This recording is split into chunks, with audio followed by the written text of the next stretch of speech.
Hello and welcome to another episode of Attacking Third, a CBS Sports soccer podcast. I'm Sandra Herrera, lead NWSL writer for CBS Sports. Joined today, as always, by my colleague and co-host Lisa Roman, broadcaster and analyst for CBS Sports. On today's segment, we're going live to recap the regular season opening weekend. We've got a lot to get through with weekend one. Before we get into all that, a quick reminder to follow us for all news and updates at Attacking Third. We also have a TikTok and an Instagram now, so please follow us across all three platforms at Attacking Third for highlights, cool graphics, breaking news, and so much more. And you can watch us as video at youtube.com/Attacking Third. Lisa, how you doing today, buddy? Oh, can't hear you, pal. You're muted. Let the good I'm people so hear you. sorry. Let Gosh, the good thank people you. hear you. I'm good. I mean, Monday morning for you, right? I start Yeah. off the show muted. But I'm good. NWSL regular season weekend happened. We got a taste of some competition outside of the regional parameters that were set during the Challenge Cup. We got to see different teams being exposed a little bit. And I think the best part about this weekend is we got 6 wins. We got 6 losses. We got no draws across the board. Teams either got 3 points or they got 0 points. No points were split. If it's going to stay like this throughout the regular season, it's going to be a lot easier to determine postseason and everything like that. I doubt it will, but otherwise, I'm doing really well today. Sandra, how are you on this Monday morning? Man, I'm doing okay. I'm feeling good. Honestly, I think the games this weekend just sort of set in motion. I mean, I know we've had Challenge Cup and we've been covering that for several weeks now. And quite frankly, we've been covering NWSL nonstop, right? Since even through the off season. But there's just, I don't know, there's just something about like kicking off a regular season, like kicking off what you know is going to be this sort of long journey that we're all going to take together. And we get hyped about that. I don't think people realize that, Lisa. Like those of us like in the media space, like we get amped for game day too. Like that's what's up. Like we're here for this, right? So I was very excited that the regular season was kicking off, and I'm excited that we've got games to talk about with results, and I'm excited to go through them because I know there were a few that like we had chosen as maybe they're going to be draws, but no, you said it. There are 6 teams walking away with losses, 6 teams walking away with wins. Let's get through them. Let's start out with these expansion sides. Expansion sides winning big during opening weekend in regular season.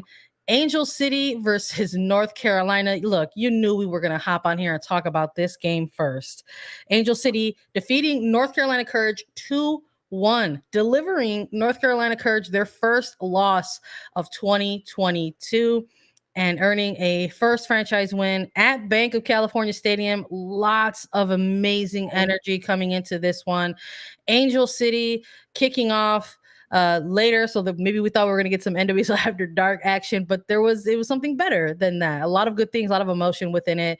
A very, very dope pregame show that was put on between the club, the league, and CBS Sports Network. Loved watching that. I just from minute one of the pregame show, Lisa, honestly, all the way through the final minute of stoppage time, I just was captivated. For is the best way I can put it. Just absolutely captivated by what we were all witnessing in this game.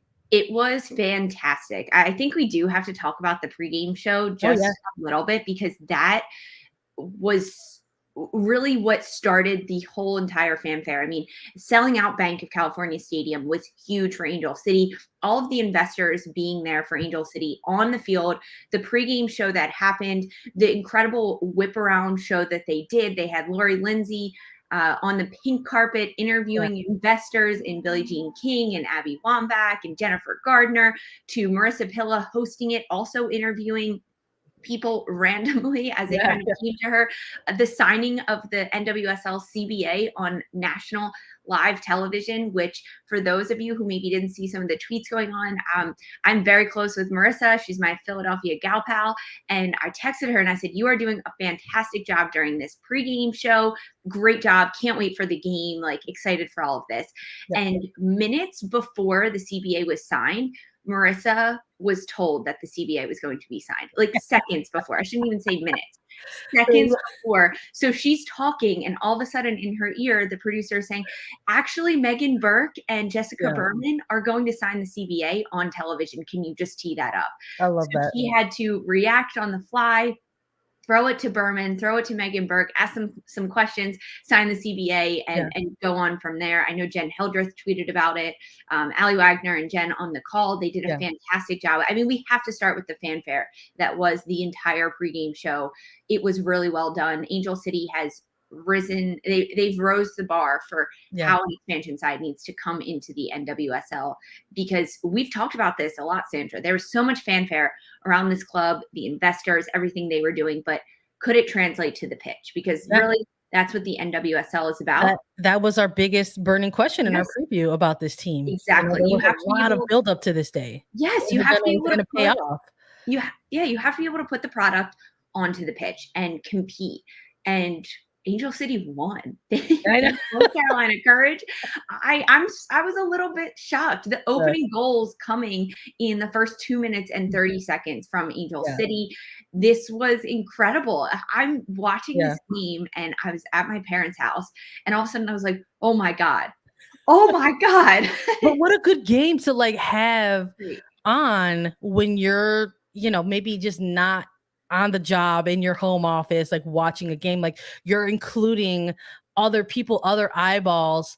And this is the match that they're getting to watch with you. I love that. I love that so much. You're 100% correct. I think it went beyond like the actual 90 minutes, right? It was everything that happened in front of it. It was everything that happened after it. And quite frankly, like this very long build up to it. Again, it was on CBS Sports Network. And I love that us at Attacking Third, we were able to have so much of the clips of the pink carpet and a lot of these interviews over on our Twitter. If you missed any of the pregame stuff, we've got a ton of it over on Attacking Third socials. You can go to cbssports.com, wrote up a lot of stuff there for you all in terms of recapping this historic event. So if anybody missed anything like this historic CBA signing on the cable television, you can go ahead and take a look at it there. But I love that little anecdote that you shared with us. It's just sort of watching it happen in real time. And it just sort of felt like, I don't think anybody was anticipating that. And all of a sudden it was happening. You had like the new commissioner, executive director, Megan Burke, and Marissa Pillow as the witness, I guess, right? Sort of seeing it all unfold. But something, it just felt very special. Country as a witness watching it live. All of us were witnesses. It just it felt very, very special. And I know when we did our preview of this, we very much try to, you know, keep it X's and O's and in between the lines. And I was torn, and you were like, listen, I gotta go with North Carolina Courage because of the resume in front of us, right? I almost did that as well, but there was just something where I was like, you know, I think I'm gonna go bold here and just go with the home side and just see what happens. Because I think somewhere in the back of my head, knowing that, like you and I, for example, covering it on the media side of things, we've been doing this for a very long time. We're talking about a franchise that, and you know, the league announced expansion to California, like during the 2020 Challenge Cup. So this has been a long, like nearly 2-year buildup to this moment for Angel City. And I've covered some games. I'm just going to say it like that. I've covered some games in my day, and there's something about, you know, these sort of X factors that come into play when you're covering certain games. And sometimes X factors like first ever franchise game at a new facility.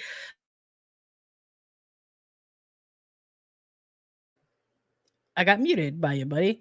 Big anticipated crowd, like sellout crowds, that type of stuff comes into play in terms of potential X factors for a game. So I just couldn't get that out of my head when we were making our picks.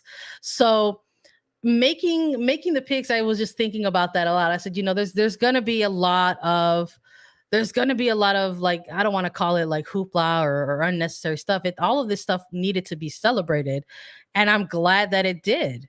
And I'm glad that we all got to see. And you could just sort of tell when the game kicked off in the body language of everybody on both sides of the ball that the Angel City players were absolutely amped. And honestly, North Carolina Courage going up against it too, they thrive, I think, in those type of environments. So it was incredible to watch and to have the goal come that early and then sort of have this little back and forth, because North Carolina was no slouch in this game. No. They absolutely tried to take control back of this game, getting one back right in the second half and having a good stretch of play, majority of it, I would say, in terms of being able to get back in the game. I thought for a second there they were almost going to spoil the result there for Angel City, but they hung on.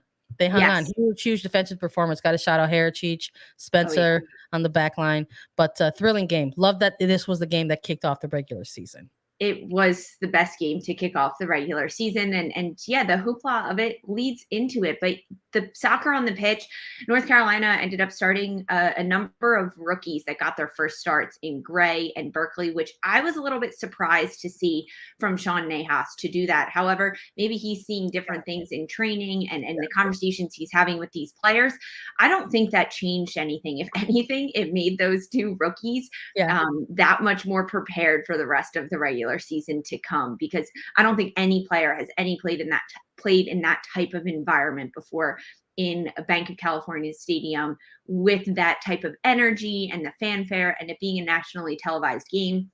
But I think on the pitch, North Carolina fought very hard. And if they could have just held on those first 10-15 minutes, it would have been an entirely different game. But Angel City had so much momentum, and that's where they were able to get their 2 goals in those first 13-14 minutes of this match, and that changed everything.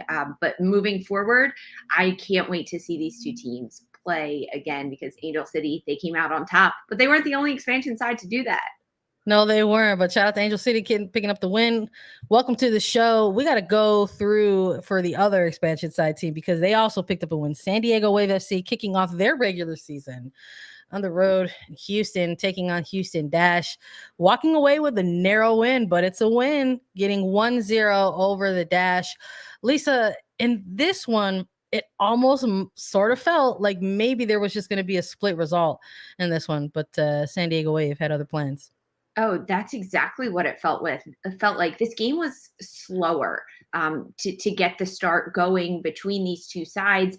It was a lot of back and forth, but not super quick. Whereas we saw that in the Reign Washington game, it was all fast pace, pedal to the metal. This one was a little bit slower. We've had a lot of question marks about Houston Dash throughout the Challenge Cup, and now heading into this match against San Diego, they were without head coach James Clarkson, so they had some coaching turnover, had to have an interim in that position to start this match. But this game came down to the final minutes, and the 86th minute is when San Diego was able to get on the board first. And this came because a slew of substitutes happening for both sides. Katie Johnson for San Diego, she gets subbed onto this match in the 85th minute, and then she gets the assist just a minute later in this attacking moment for San Diego Wave. It was serviced into the box. Johnson flips it on, and then Jody Taylor gets a goal for San Diego Wave, finding the back of the net. I think Jean Campbell had a good match in this game for Houston Dash as the goalkeeper. She played really well, especially going up against Alex Morgan, Sophia Jakobsen, who probably could have had a goal for San Diego in this opening minutes of this match. She almost got snubbed up under Jane Campbell, and then it ends up being saved off the line by Houston. I think that Sophia Jakobsen is going to go back and watch that breakaway that happened early in this match against Houston and fix some things, because that should have been a goal. She should have scored that. She should have finished that. We can see the growing pains for San Diego as an expansion side in the NWSL. Now, they were able to get away with a win in this one. There are so many different learning points between trying to slow down Maria Sanchez for Houston Dash and prevent services.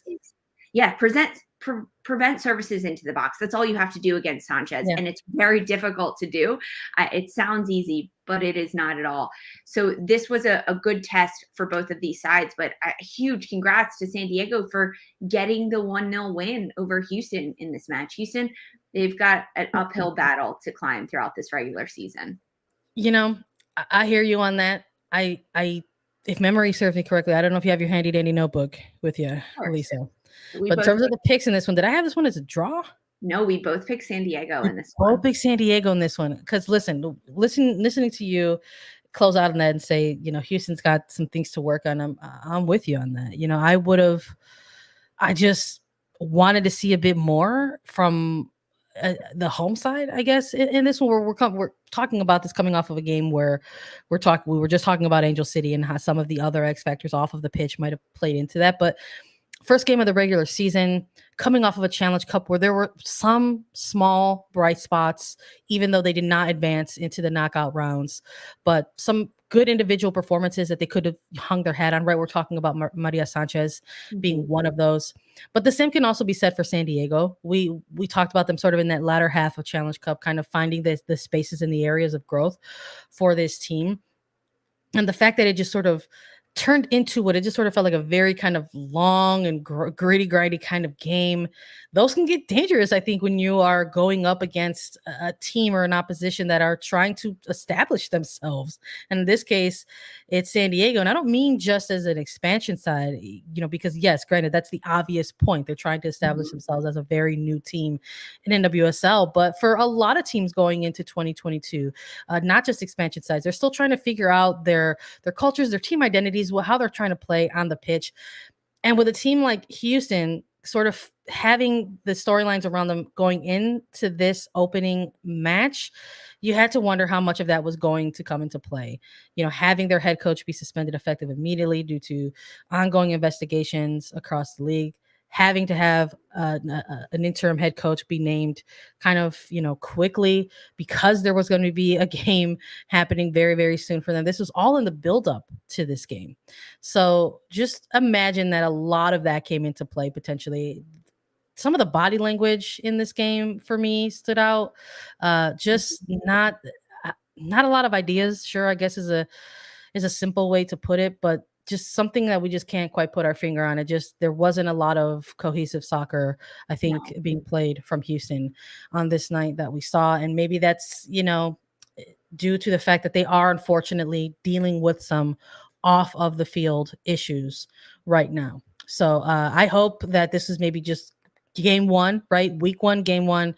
It's something that we hear these players talk a lot about. You got to quickly, you have to have a quick memory loss in this one. You got to put it behind you and move forward. So my hope is that Houston can do that, because I think when I look across this roster, they've got some pretty talented individuals.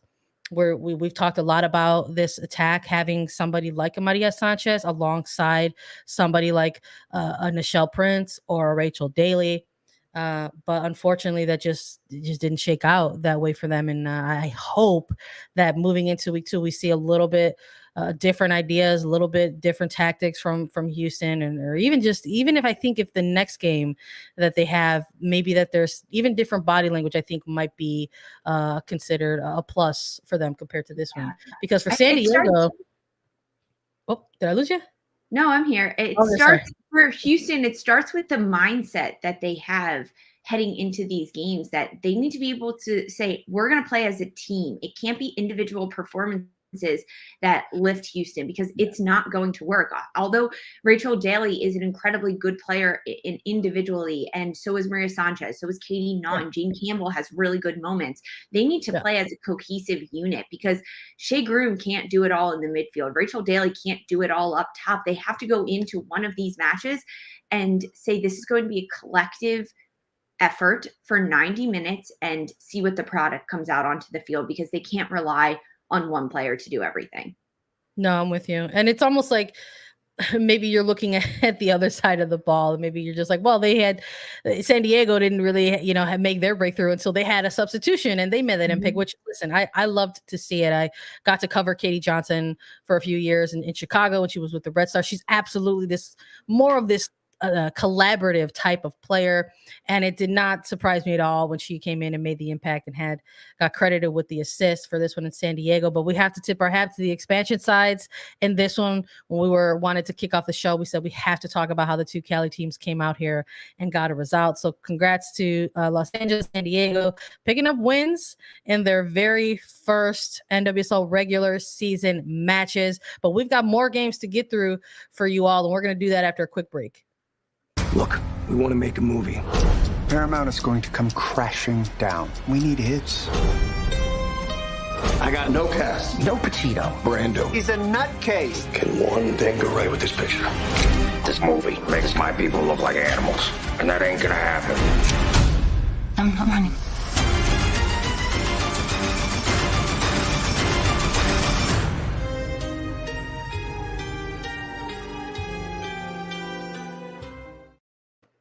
All right, let's get back to it. We've got shutouts, 3 goals, and 3 points. We had 2 matches that walked away with 3-0 scorelines. Let's talk about Portland Thorns FC versus Kansas City Current.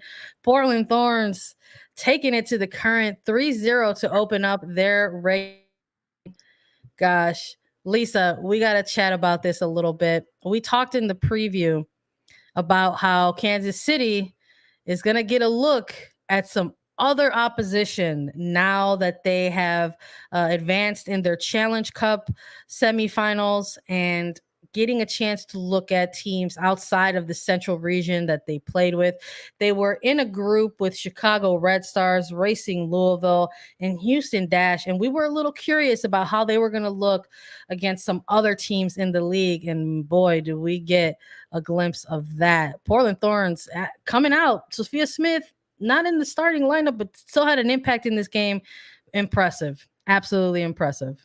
It was very impressive to watch these sides play, this Portland side play against Kansas City. You and I both had Portland taking the W in this match against Kansas City, and it was a big test for Kansas City heading into this. Could they play against a powerhouse team in the NWSL, despite winning their central region in the Challenge Cup, scoring goals, being big influences, having a lot of rookies step up in Elise Bennett, Jenna Weinbrenner, Alex Luera in the back line. They had a lot of good players, show a lot of big moments throughout the Challenge Cup. However, for Kansas City coming into this match against Portland, it was going to be a battle, and that's what it was. I think that Portland just brought their A game to Kansas City, and because the opening goals started for Portland in the 8th minute, Morgan Weaver, that was almost like the pop of the balloon to start deflating Kansas City, because after that, it was just Portland attack, ramming themselves down Kansas City's throat. It was a lot of pressure on the back line for Kansas City, and how they dealt with Weaver, Janine Becky, Sam Coffey, Christine Sinclair, Klingenberg, Kuika, all coming into that attack, because Portland rolled out their 3-5-2 that we've seen throughout the Challenge Cup.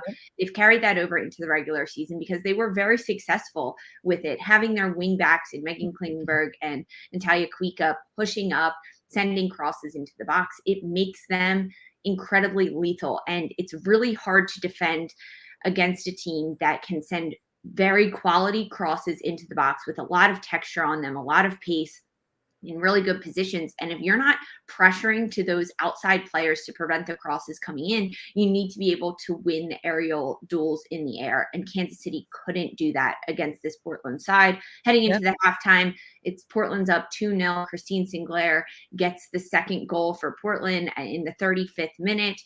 In the second half of this match, it was all Portland. They continued to control a lot of the possession heading throughout this game. It looked lopsided. And ultimately, Sophia Smith, she gets subbed onto this match, and she ends up getting a goal. I wasn't surprised at all about this. I'm actually surprised she didn't start, though. But I think the combination between Weaver and Janine Becky up top was something that Reen Wilkinson wanted to see, and have Janine Becky grow into this league a little bit more as this regular season gets started. Yeah, I'm with you. I think having, oh my God, Janine Becky, we're just keep naming, I keep listening to you, like our listeners are joining us live, like just rattling off some of these names for this Portland side, and even talking about them or thinking about them in 2021. We talked a lot about that the depth of this squad, and I think that is a similar trend that is going to echo for them in 2022, because we're looking at a team that brought Sophia Smith off of the bench. Like, it's just kind of like, it's a madness to think about, right? And I think when listening to you mention even Janine Becky as an option for them as well, I mean, maybe that was part of the struggle for KC. I mean, that is a lot of pieces, attacking pieces. to keep an eye on, to make sure they're, that they're marked. And I think we saw it even just in that opening goal, right? Just having this great kind of combination play. Rodriguez to Sinclair, Weaver having the presence of mind to, make that extended run. Sinclair getting it through to Weaver, and Weaver putting it away, and that happening within the opening 10 minutes. I think you said it best. It absolutely started to deflate that Kansas City balloon a little bit. And it was a little bit of a struggle. We just didn't see Kansas City ever really stake a place in this game.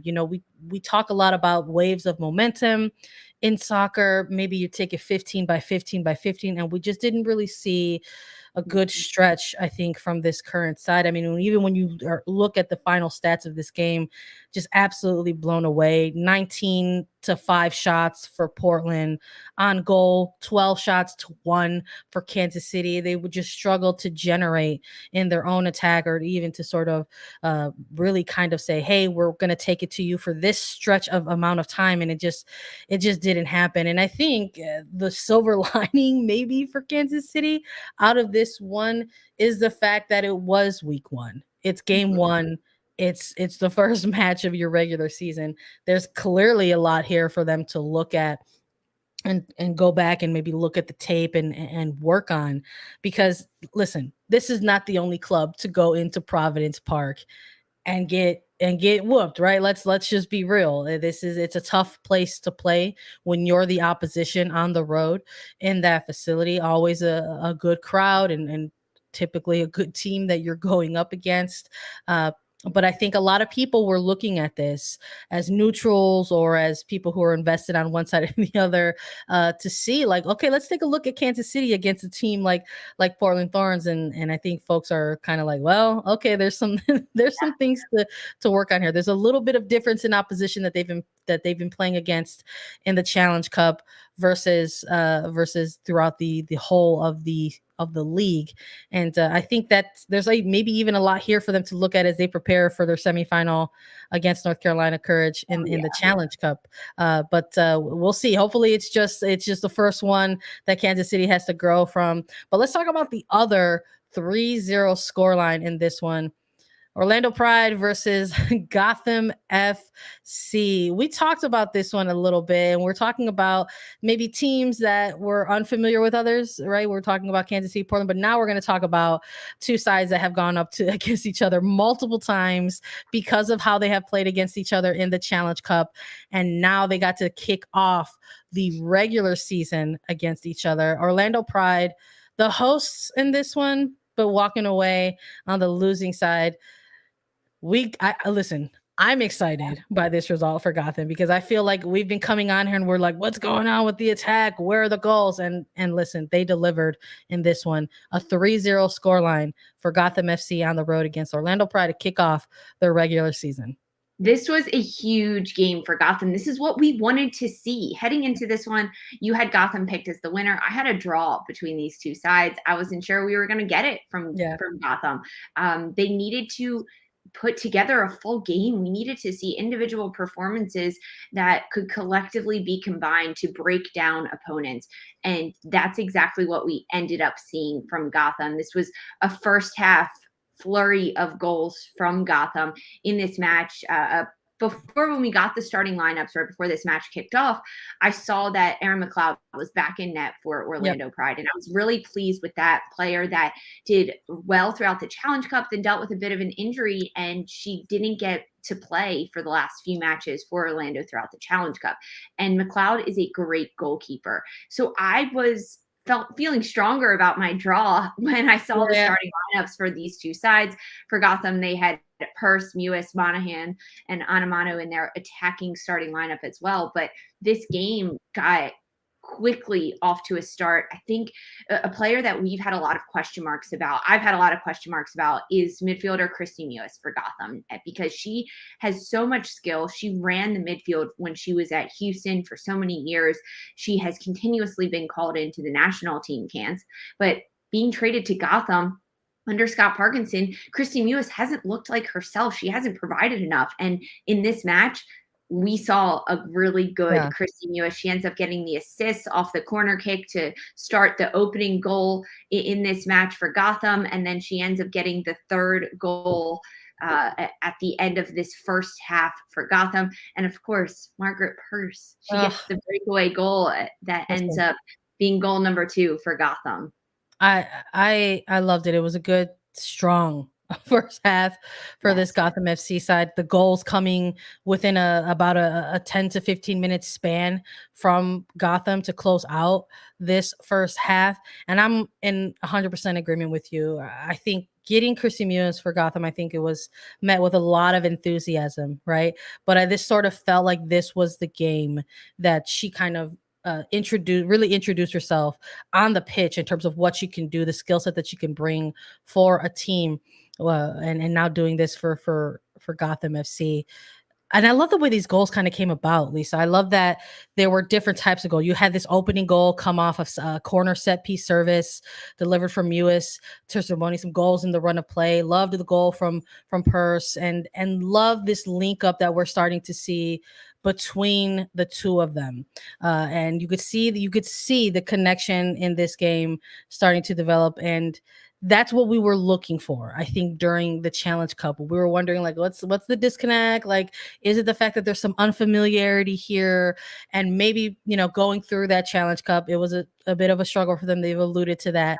And maybe now we're starting to see the payoff of kind of having those early growing pains, right? Being stuck in this East region again with a couple teams like the Courage, with a couple teams like the Spirit, and now finally kind of taking all of that collective work and putting it all together maybe in the regular season. Now, I am also going to say they did get this 3-0 win against an Orlando Pride team, a team that we know is currently in the process of a rebuild. They've got a new head coach. They've got a ton of new faces. There's always going to be the other side of the ball where folks are saying, okay, this is a 3-0 win against an opposition that is also struggling.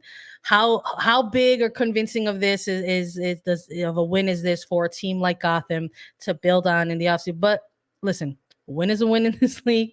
We've heard a lot about how it's the most competitive league in the world, and anybody can get you on any kind of given day. So not going to take away anything from Gotham in this win, but I'm a little curious. I know we talked about that. We said we want to see a full 90-minute performance from this Gotham FC side.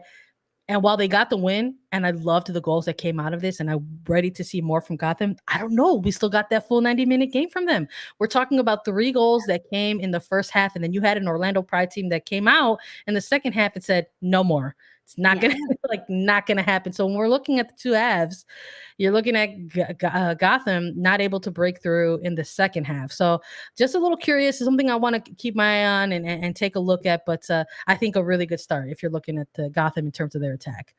You have to look at the first half versus the second half. And Orlando made changes at the halftime. And I think one of them, that player we hadn't seen in a while for this squad, is Sydney Leroux. She got subbed on at halftime in the midfield. And Leroux is a player that can change the entirety of a game. And I don't want to say it was all on Leroux, but I think the defensive lockdown and having a little bit more control in the second half and not allowing Gotham to score any more goals had a lot to do with bringing Sydney Leroux on. She's a player that can change the course of a game, and Amanda Cromwell, head coach for the Pride, knows that.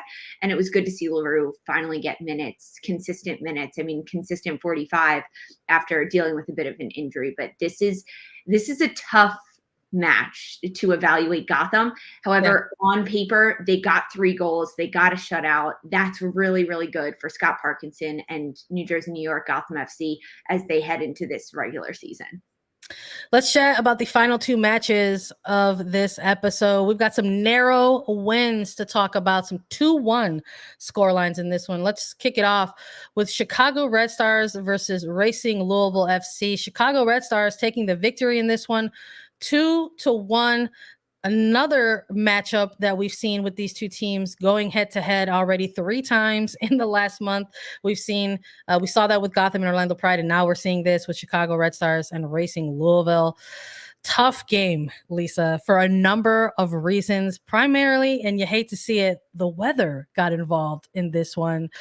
These two teams were monitoring some weather situations ahead of the match. The Chicago Red Stars putting out some weather announcements a few hours before kickoff saying, hey, National Weather Service alert. We're also paying attention to everything. But someone who was local to the area, I was also looking at the weather, trying to play meteorologist, like, well, actually, this might blow through. And by the time kickoff comes, they might be okay, trying to make my own predictions.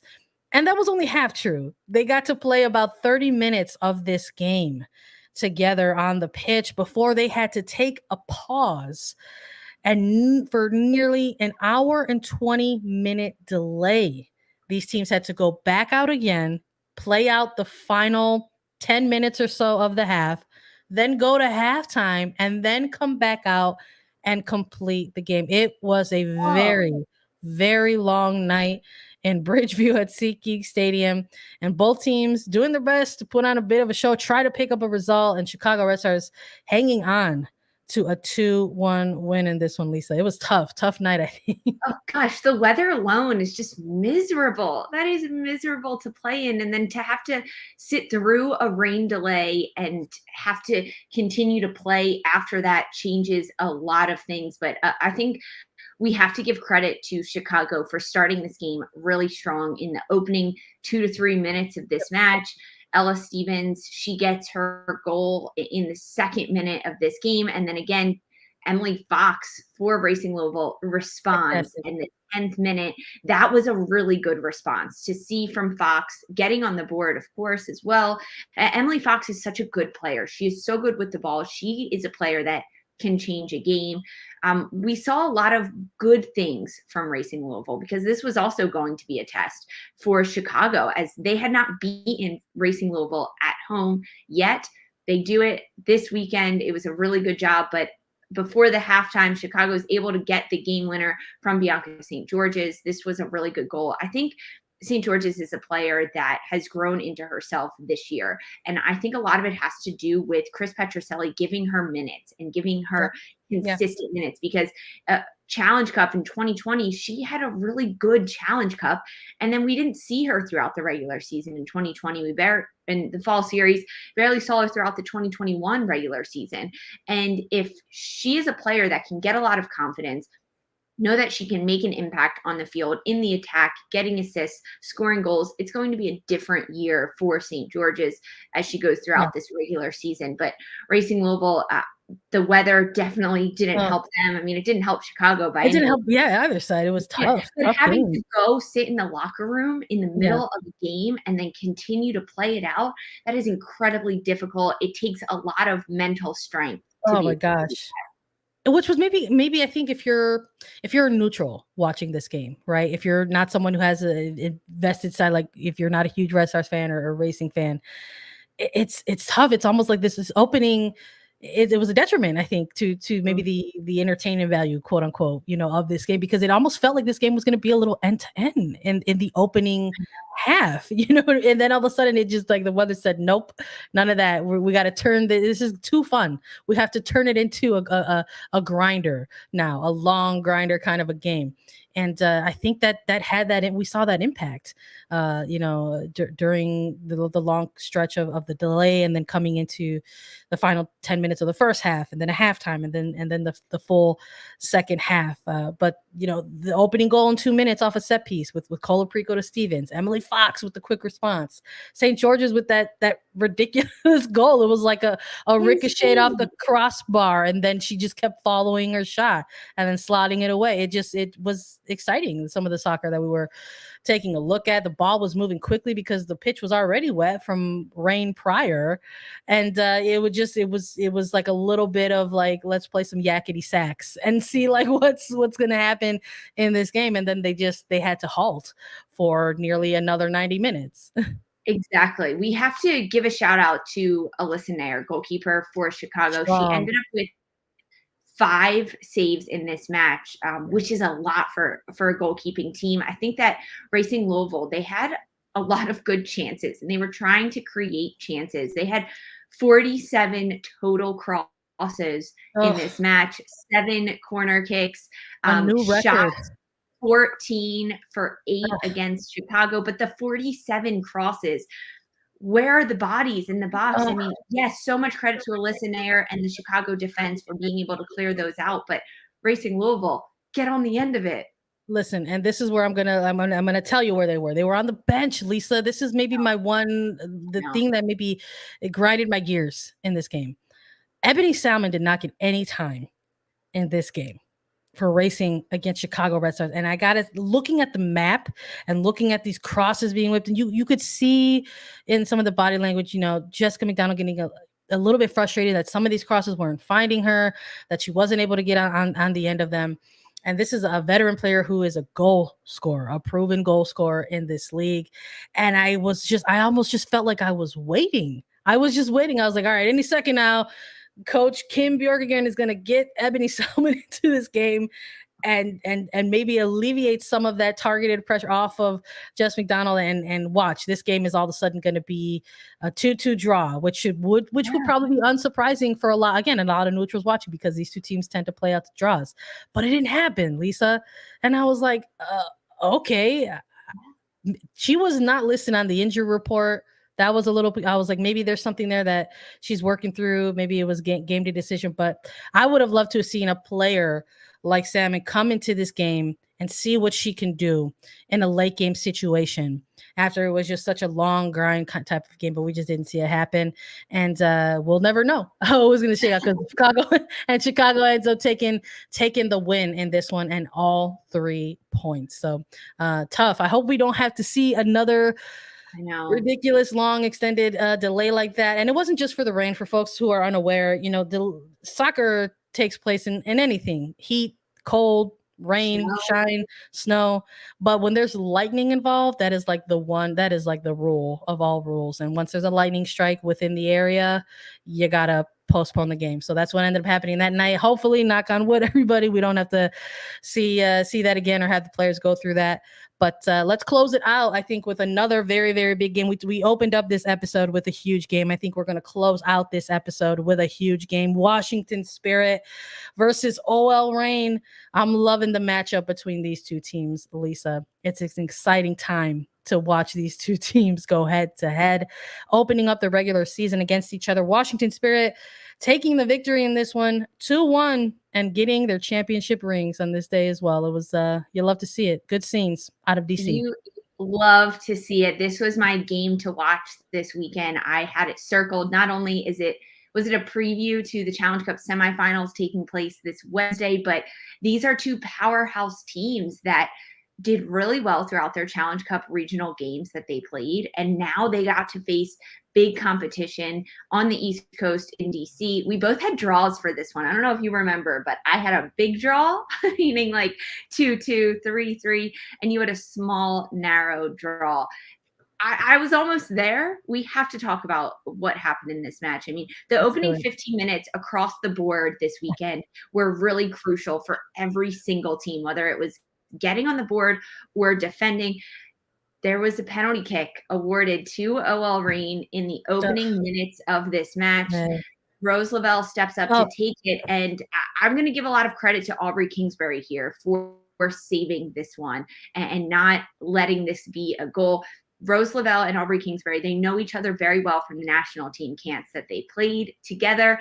They know each other very well. I'm sure they practice penalty kicks at the national team, and Aubrey Kingsbury able to come up huge with this save. If Rose Lavelle converted and if OL Reign were able to get on the board first, I think it would have changed things for absolutely. OL Reign. Not that Washington Spirit would have been deterred at all, because we've seen them come from behind 2 goals. We've seen them get equalizers, late game winners. But for OL Reign, they would have had a little bit more confidence throughout this match, because just a few minutes later, before the 15-minute mark, Ashley Sanchez nails a bullet of a goal from the top of the box. This is what we've been waiting to see from Ashley Sanchez. We know she can do it. She can assist. The confidence for Sanchez has been growing and mounting throughout this season, throughout last year in 2021. And this is it. Keep an eye on Ashley Sanchez, because she is phenomenal to watch. She is going to be one of the best players to watch in the league this year and for the national team. I'm with you. I loved watching another game where we got to see this very impressive attack from the Spirit. But before I wax poetic about that, I want to step back for a second and talk about that penalty kick. Oh, It absolutely would have made a difference in this game. yes. And yes, as a goalkeeper, when you're put in that scenario, there's two jobs here. As the one stepping up to take the penalty kick, you got to convert. And as the one in the net, you have to stop it. And I'm sorry, you could just sort of see. I did not think it was a very well taken penalty kick. That's not to take away from the stop that Kingsbury went ahead and made. But you can even see in the body language of Rose Lavelle, she was kind of pissed. She was like, "I just did that." You could just sort of see immediately, and her body language was like, "That sucked." Like she was not happy with the way in which she took that. And then it sort of puts you in it was still 0-0. So it's like it was still a game that was that was attainable in terms of momentum. Like who's going to take the momentum in this game first? And that moment, if she would have converted, it would have gave the Reign probably the next stretch of momentum in the game, and it didn't happen. So now you had two teams that were kind of chasing after momentum in the game, and once you allow a team like the Spirit to get a hold of that, they are very rarely going to give it back to you. Oh yeah. And Rose Lavelle missing that penalty kick affects her own personal confidence, because we've seen this OL Reign team score goals like bam, bam, bam, back to back to back.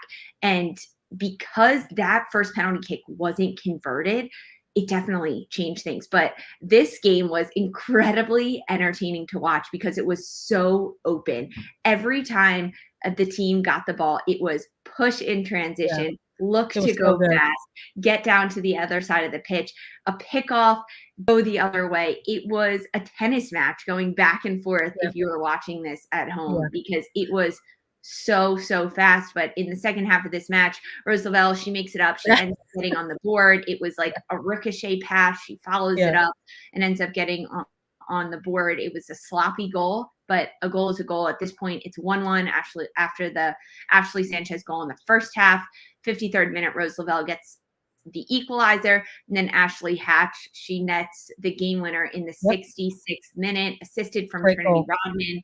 It's the triple threat up top between Sanchez, Rodman, and Hatch for Washington Spirit that is making them unstoppable. That might have been my favorite goal in this game. I mean, this Sam Staub, we've had her on the show. She's a great player to talk to, and listening to her and watching. We asked her when she came on with us. We're like, listen, are we going to see some more, Sam Staub bombs in this one? And that is what this sort of go ahead goal. It was lovely. We saw this great dime over the top from Staub out wide to Rodman, who serves it in, and just this nice little flick of a header from Hatch to sort of give them the go-ahead goal. It's like something that we've just seen from this team constantly, and it's sort of scary to think about this Washington Spirit attack possibly getting more lethal, because we got to give a shout out to some of the underrated players in this game as well. I mean, Anna Hefferty is making herself known, I think, to the oppositions as the Spirit are going up against